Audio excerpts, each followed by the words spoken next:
Taga Batangas ako. Pero yung pamilya ng pinsan ko, lumipat sa isang baryo sa Laguna. Piyesta raw nila, kaya inaya niya akong dumayo. Sabi ko, minsan lang naman, tsaka matagal ko na rin siyang hindi nakikita. Ako nga pala si Romy. Pagdating ko pa lang sa bahay nila, ramdam na agad yung saya. Maingay, maraming tao, may video okay sa kabila, may nag-iihaw sa labas. Yung tipong buong barangay, bukas ang pinto. Sabi ng pinsan ko, hanggang madaling araw daw ang inuman. Masaya nung hapon. Kainan, kwentuhan, tapos may nagtatawanan pa. Wala namang kakaiba. Pero napansin ko lang, yung likod ng bahay nila, medyo madilim kahit may ilaw sa bakuran. May malaking puno doon. Hindi ko alam kung anong klaseng puno yon. Basta makapal yung dahon. Pagsapit ng gabi, nagsimula na ang inuman. Tabi-tabi kami sa mesa sa labas. Lumalakas yung tugtog. Dumadami yung tao. Umiinit yung alak. Ilang oras na kaming umiinom nang maramdaman kong naiihi na ako. Ayoko naman sa harap ng maraming tao kaya tinanong ko kung saan yung CR. Sabi ng pinsan ko, barado daw yung nasa loob. Sa likod na lang daw ako umihi, doon sa may puno. Tumayo ako, medyo hilo pero kaya pa. Habang naglalakad ako papunta sa likod, unti-unting humihina yung ingay ng piyesta. Parang nalalayo. Ang naririnig ko na lang, yung kuliglig, tapos hangin na dumadaan sa dahon. Pagdating ko malapit sa puno, may naamoy akong kakaiba. Amoy sunog na kahoy. Tumingin ako sa taas. May manipis na usok na umiikot sa mga sanga. Hindi makapal, parang singaw lang na gumagapang pataas. Napakunot na ako. Wala namang apoy, walang ilaw pero malinaw na may usok. Napaisip ako, lasing na ba ako? Kumurap ako ng ilang beses. Kinusot ko mata ko. Huminga ng malalim. Pagtingala ko ulit, may dalawang mapupulang tuldok sa taas ng puno. Nakatitig pababa. Doon ako tuluyang natauhan. Hindi yun ilaw, hindi refleksyon. Mata yun at gumagalaw. Dahan-dahan, parang may bigat ang ulo na umiikot para tumingin diretso sa akin. Ramdam ko yung lamig sa batok ko. Hindi ako makagalaw. Parang may pumipigil sa paa ko. Tapos, nagsalita. Isang boses na sobrang lalim. Parang nanggagaling sa ilalim ng lupa. Bakit ka nandito? Naramdaman kong bumigat ang dibdib ko. Hindi ko na tinapos marinig. Umalis ako sa kinatatayuan ko at bumalik dun sa pinsan ko. Hingal na ako nang nakarating sa upuan. Nanginginig kamay ko, basa ng pawis likod ko kahit malamig ang hangin. Napatingin sa akin yung pinsan ko. Uy, ano nangyari sa'yo? Hindi agad ako nakasagot. Tumingin muna ako sa likod ng bahay. Kita ko yung puno mula sa kinauupuan namin.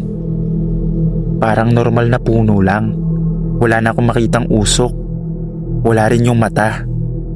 Doon ako nagsalita. May tao sa taas ng puno nyo. Natahimik yung pinsan ko ng ilang segundo. Tapos nagtawanan sila. Akala ko biro lang. Pero yung pinsan ko, hindi siya yung tawang nagugulat. Yung tawang parang sanay na. Ah, nakita mo na pala. Bigla ko nainis. Ano? Nakita ko na pala? May tao dun? Umiling siya. Uminom muna ng tagay bago sumagot. Hindi tao yun. Yung ibang kainuman namin, tumahimik. Yung isa umiwas ng tingin sa likod ng bahay. Doon ako kinabahan. Sabi ng pinsan ko, matagal na raw may nakatira sa punong yun. Kahit nung bata pa siya, nandun na raw. Bantay raw ng lupa. Hindi raw nananakit. Basta wag lang guguluhin. Kinausap ako. Sabi ko. Huminto siya sa pag-inom. Tumingin siya diretso sa akin. Anong sabi? Hindi ko agad masabi. Parang ayokong ulitin. Pero nasabi ko pa rin. Ang sabi niya nun, bakit daw ako nandito? Tahimik ulit. Yung hangin parang biglang lumamig. Kahit maingay pa rin yung piyesta sa paligid. Pakiramdam ko, walang gustong magsalita.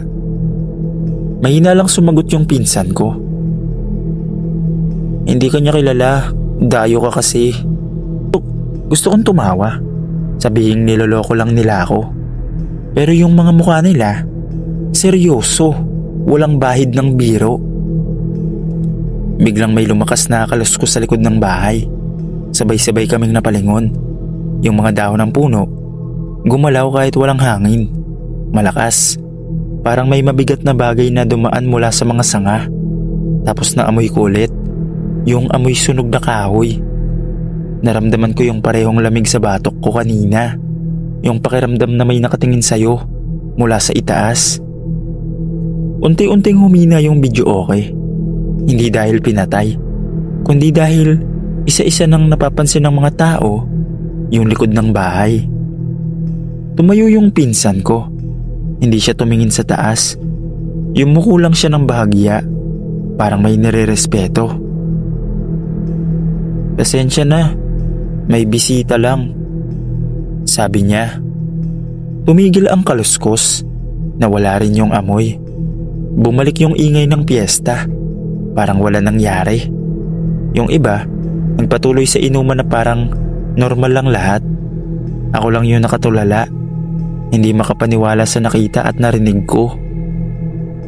Hindi na ako lumapit sa likod ng bahay buong gabi. Hindi na rin ako uminom. Kinabukasan, maaga akong umalis. Bago ako sumakay ng bus, niyaya akong mag-almusal ng pinsan ko sa labas. Tinanong ko siya kung seryoso ba talaga yung sinasabi niya kagabi. Hindi lahat ng nakatira sa lugar tao. Yung iba nauna pa sa atin. Sabi niya.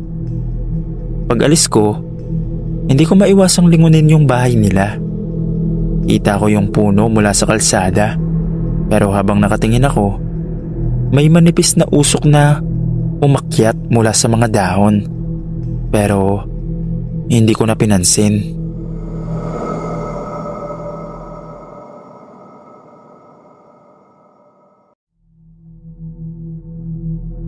Namasyal lang talaga ako sa isang mall dito sa Cebu para bumili ng bagong damit.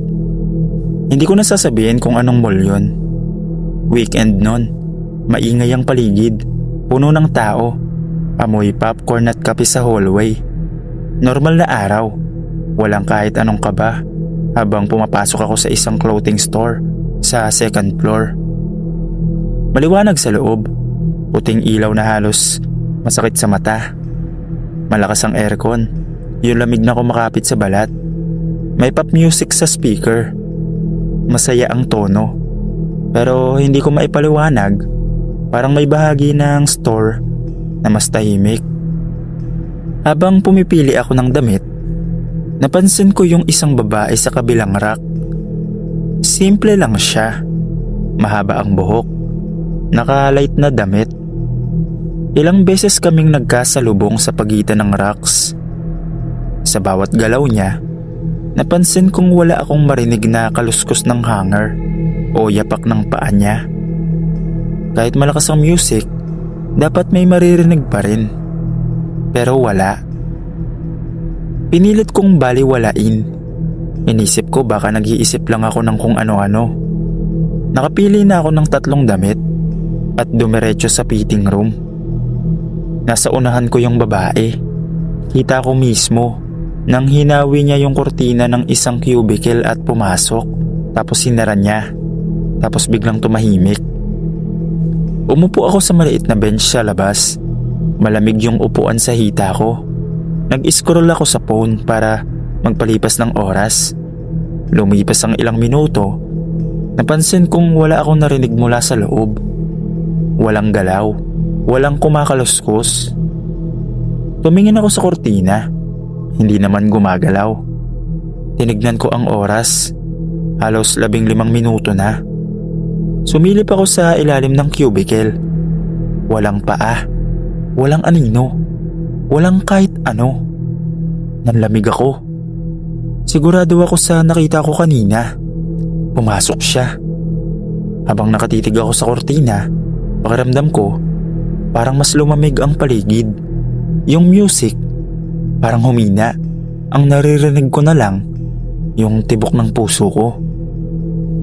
Doon lumapit ang sales lady. "Ma'am, may kailangan po kayo?" "May tao pa po sa loob. Kanina pa, hindi pa lumalabas," sabi ko. Tinignan niya. "Ma'am, okay lang po kayo?"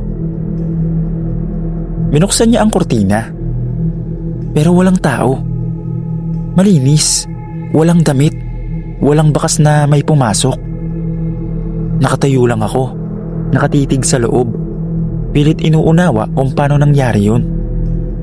Maliit lang ang cubicle. Walang pagtataguan. "Ma'am, kayo lang po ang nandito kanina," sabi ng sales lady. Napalingon ako sa kanya. "Hindi po, may babae po. Kita ko pumasok kanina."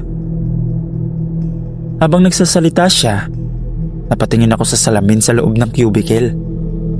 At doon ko siya nakita. Nakatayo siya sa likod ng refleksyon. Yung parehong babae. Namumutla. Basang-basa ang buhok. Parang tumutulo kahit tuyo ang sahig. Nakayuko ang ulo niya. Dahan-dahan siyang tumingala hanggang magkatinginan kami sa salamin. Hindi ako makahinga. Napatili ako at napalingon. Walang tao sa likod ko. Nang bumalik ako ng tingin sa salamin, wala na siya. Pero may bakas ng kamay sa salamin. Basang marka ng palad. May patak ng tubig na gumagapang pababa. Doon ako tuluyang nataranta. Binitawan ko yung damit sa kamay ko at umatras. Narinig ko pa yung sales lady na tinatawag ako pero pakiramdam ko kung hihinto ako, may hahawak sa balikat ko. Lumabas ako sa store na yon, napatakbo. Pagdating ko sa hallway, sinalubong ako ng ingay ng mall. Tao, ilaw, naging normal ulit. Pero hindi bumagal ang tibok ng puso ko. Napadaan ako sa isang malaking salamin sa pader. At kahit ayoko, napatingin ako. Lahat ng tao sa refleksyon, gumagalaw. Ako lang ang nakatayo. Ako lang ang may nakatayo sa likod. Yung babae. Pinikit ko ang mata ko. At pagmulat ko, wala na siya. Matapos yun, umuwi na ako. At hindi na ako bumalik sa mall na yun.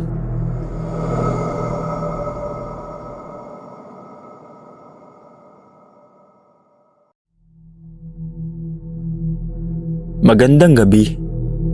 Ako nga pala si Jepoy. Hindi ko alam kung bakit hanggang ngayon ayaw pa rin itong mawala sa isip ko kahit ilang taon na ang lumipas. Nagpunta kami sa Palawan para magbakasyon. 4 kaming magkakaibigan. Gusto lang mag-relax. Pero ako yung tipo na naghahanap lagi ng lugar na hindi dinadayo ng turista. Yung tahimik. Yung parang kami lang yun nandun.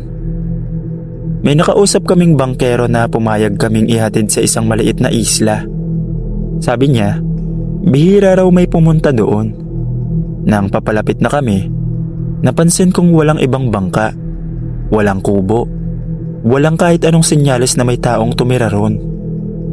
Bago kami bumaba, hinawakan niya ang braso ko. "Sir, bago magdilim, tawagin niyo na ako. Huwag kayong magpapagabi." Hindi siya tumawa. Hindi nagbibiro. Tumango lang ako para matapos na. Pag-apa ko sa isla, agad kong napansin yung katahimikan. Wala akong makitang ibon. Kahit alon, parang mahina ang tunog. Naglakad kami paloob. Masaya pa nung una. Kuhaan ng litrato, tawanan. Hanggang sa may nakita kaming lumang kubo sa gitna ng mga puno. Wasak na bubong, bulok na kahoy. Pero sa buhangin sa harap nito, may mga bakas ng paa. Yung parang bago pa. Parang may naglakad doon. Huminto kaming apat. Wala nagsalita. Ako yung unang nagsabing, may tao siguro dito. Tinawag namin kung may tao, pero walang sumagot. Habang nakatayo kami, may narinig akong kaluskos sa loob ng kubo. Parang may paa na hinihila sa sahig. Sumilip yung kaibigan ko sa bintana. Bigla siya napaatras. May tao sa loob, sabi niya. Tumingin ako. Sa dilim ng kubo, may hugis ng tao. Nakatayo lang, hindi gumagalaw. Hindi lumalabas pero ramdam ko na nakatingin siya sa amin.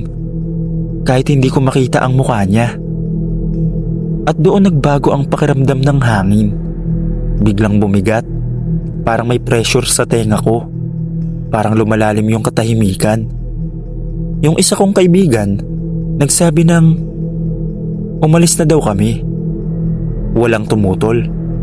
Habang naglalakad kami pabalik sa dalampasigan, naririnig ko yung yabag sa likod ko. Huminto kami. Huminto rin yung yabag. Paglingon ko, walang tao. Pero may bakas ng paa sa buhangin sa likod namin. Papalapit. Lumalalim habang tumatagal. Parang may mabigat na bagay na sumusunod. Doon na kami tumakbo. Pagdating namin sa dalampasigan, wala pa yung bangka. Malayo pa sa dagat. Sumigaw kami. Kumaway. Nanginginig na ako. Ramdam ko na may nakatayo sa likod ko kahit ayokong lumingon. Sa likod ng mga puno, may mga anino. Hindi lang isa kundi sobrang dami. Nakatayo lang sila sa pagitan ng mga kahoy. Hindi gumagalaw pero palapit ng palapit. Hindi naglalakad. Para silang lumulutang. Sumigaw yung kaibigan ko. At doon namin nakitang parating na yung bangka. Tumalon kami agad. Halos itulak namin ang isa't isa. Makasakay lang.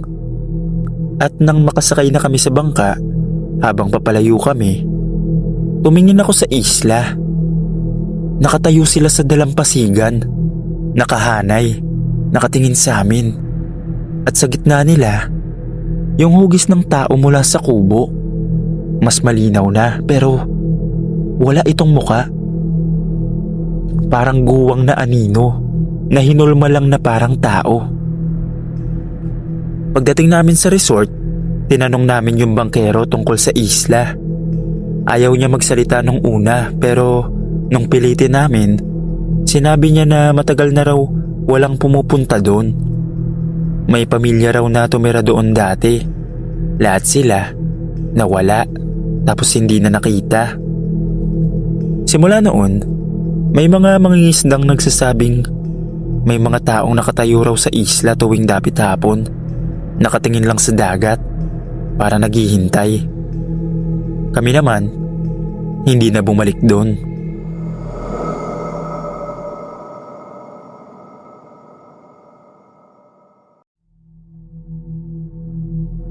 Mahilig talaga ako sa diving. Ilang taon na akong nag-iipon ng mga lugar na gusto kong sisirin. At isa sa pinapangarap ko talaga ay ang Palawan. Ako nga pala si Jordan. Hindi ko nasasabihin kung saan sa Palawan.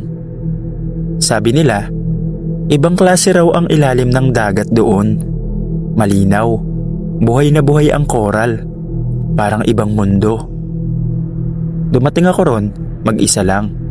Gusto ko lang ng tahimik na trip, walang istorbo. Yung resort na tinuluyan ko, may sariling diving spot na hindi masyadong dinadayo. Perfect para sa akin. Unang araw pa lang, excited na agad ako. Maaga akong gumising, suot agad ng gears.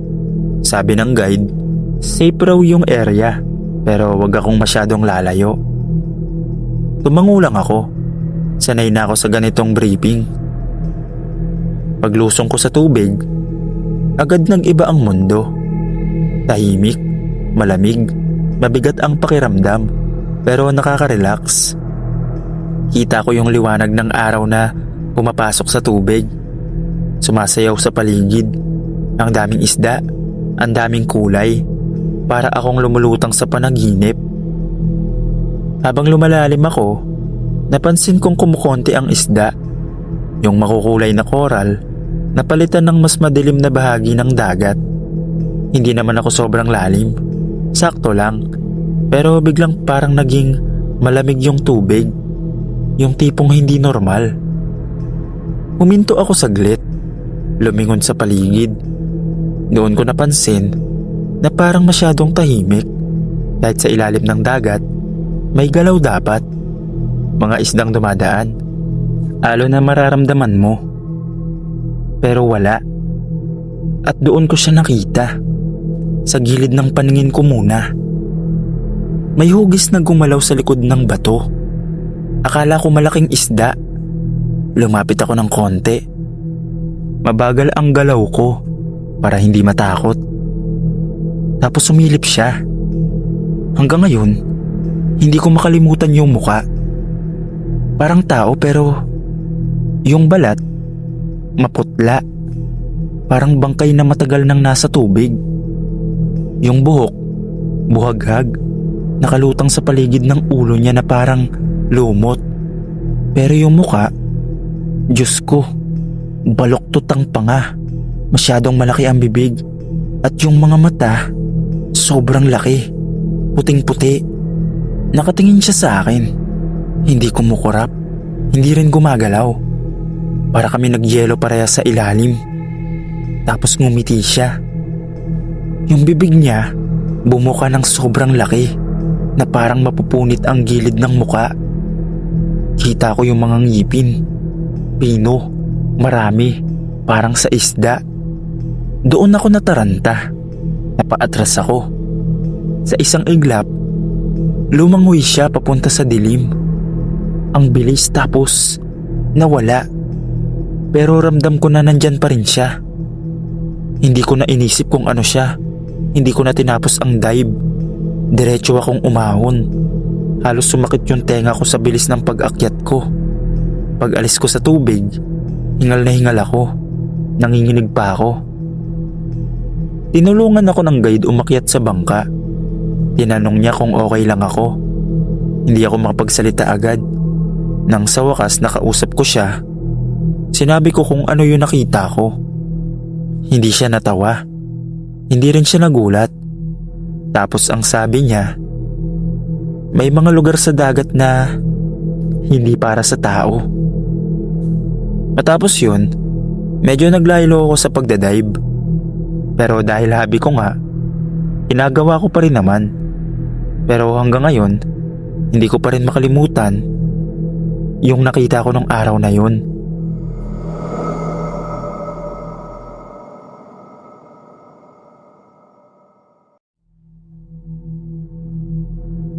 Ang pangalan ko po ay Ethan. 28 years old na ako at mahilig akong umakyat ng bundok. Ilang beses na rin akong nakaakyat sa iba't ibang bundok sa Luzon. Pero noon ko lang napagdesisyonan na akyatin ng Mount Pulag, ang bundok na sinasabi nilang pinakamaganda at pinakamisteryo. Hindi ako nag-iisa. Kasama ko ang 3 kong kaibigan, si Jared, si Liam at si Noel. Dumating kami sa jump off bandang madaling araw. Malamig na agad ang hangin kahit hindi pa kami umaakyat. Nag-register kami, kumpleto ang permit at binigyan ng paalala ng ranger. Sumunod lang kayo sa guide nyo at wag na wag kayong hihiwalay.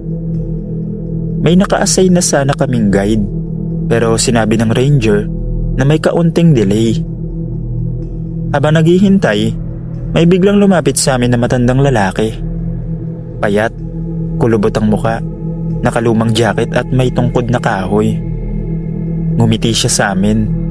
Ngiti na hindi ko maipaliwanag kung bakit nakakapanginig. "Sa bulag kayo?" tanong niya. Tumango ako. "Ako na ang mag-guide sa inyo. Matagal na akong umaakyat dito," sabi niya. May kung anong kaba akong naramdaman, pero bago pa ako makatanggi, sumabat si Liam. "Ayos yan ah, mukhang veterano." Nagpakilala ang matanda. "Tawagin niyo na lang akong Lolo Andres." Hindi ko alam kung bakit, pero parang pamilyar ang pangalan, kahit sigurado akong ngayon ko lang siya nakilala. Nagsimula kaming umakyat habang unti-unting nagliliwanag ang paligid. Tahimik si Lolo Andres habang naglalakad, pero alam niya ang bawat liko ng trail. Hindi siya gumagamit ng flashlight kahit madilim pa. Napansin kong walang bakas ng pagod sa kanya. Habang kami hinihingal, siya steady lang ang lakad, parang kabisado. Hindi lang ang daan, kundi pati ang bawat hakbang namin. Pagdating namin sa Mose Forest, biglang bumigat ang pakiramdam ko. Parang may nakatingin sa amin mula sa mga puno. Doon ko napansin ang isang bagay na hindi ko agad binigyan pansin kanina. Walang ID si Lolo Andres, walang suot na official vest, walang kahit anong palatandaan na siya ay rehistradong guide. Tinapik ko si Jared. "Napansin mo ba? Parang hindi siya registered." Bulong ko.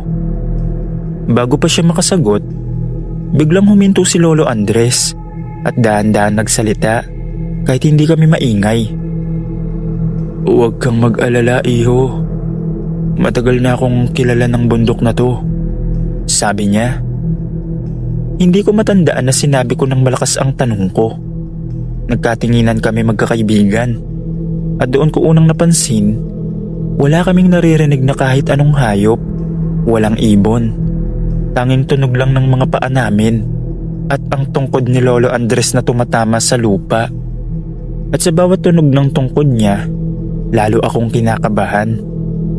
Dahil pakiramdam ko, hindi kami ang gumagabay sa kanya papunta sa bundok, kundi siya ang unti-unting nagdadala sa amin papalayo sa trail. Doon ko napagtanto, hindi namin alam kung sino talaga ang sinamahan namin.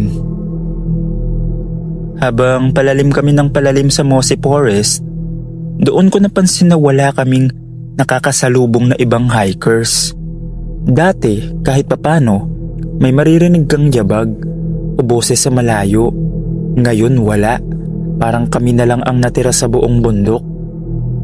"Lolo Andres, malayo pa po ba ang campsite?" tanong ko. Huminto siya. Daan-daan siyang lumingon sa akin. Sa unang pagkakataon, nakita ko ng malinaw ang mga mata niya. Kakaiba, parang nababad sa hamog. "Malapit na. Kung saan kayo dapat huminto," sabi niya. Napatingin ako kay Jared. Kita ko sa mukha niya na ramdam din niya ang kaba ko. Ilang minuto pa ang lumipas nang mapansin ni Noel na pababa na ang dinadaanan namin. Mali yun, dapat paakyat. "Lo, pababa na yata tayo," sabi ni Noel. Tumigil ang matanda, tinukod niya ang tungkod sa lupa at biglang nawala ang lahat ng tunog sa paligid, parang may pumigil sa hangin. "May ibang daan ang bundok kapag gabi. Hindi lahat pabalik," bulong niya. Biglang may sumigaw sa loob ng gubat. Boses yun ni Liam, pero si Liam ay nasa likod ko. Nakikita ko siyang nanginginig. Mula sa pagitan ng mga puno, may isang anino na hugis ni Liam. Parehong damit, parehong postura, pero baliktad ang mga paa. Napasigaw si Noel. "Putang!" Hindi niya na natapos ang salita. Biglang bumilis ang lakad ni Lolo Andres at sa isang iglap, nasa harap na siya ni Noel. Hinawakan niya ang balikat nito at parang hinihigop ang lakas ng kaibigan ko. Bumagsak si Noel sa lupa, nanginginig, halos hindi na makahinga. "Takbo!" sigaw ko. Tumakbo kami. Ako, si Jared at si Liam, habang naririnig namin sa likod ang tunog ng tungkod. Mas mabilis na ngayon. Paglingon ko, nakita ko si Lolo Andres. Mas matangkad na, baluktot ang likod at ang anino niya ay hindi sumusunod sa katawan niya. Nawala sa paningin ko si Noel. Hindi kami huminto hanggang sa makita namin ang ilaw ng ranger station. Halos gumagapang kami palabas ng trail. Pagdating namin doon, tinanong kami ng mga ranger kung sino ang guide namin. Si Lolo Andres," sagot ko, nanginginig. Biglang nag-iba ang itsura ng matandang ranger. Binuksan niya ang isang lumang logbook at pinakita sa amin ang isang litrato. Kapareho ng muka. Si Andres, patay na yan. Mula pa 1989. Guide rin. Nawala sa Mossy Forest. Hindi na nakababa. Sabi niya. Bumalik ang rescue team para hanapin si Noel. 3 araw sila naghanap. Ang natagpuan nila ay ang backpack niya. Malinis, tuyo, at may tungkod na kahoy na kasama. Pero hindi na siya nakita. Matapos yun, hindi na kami muling umakyat sa kahit saang bundok.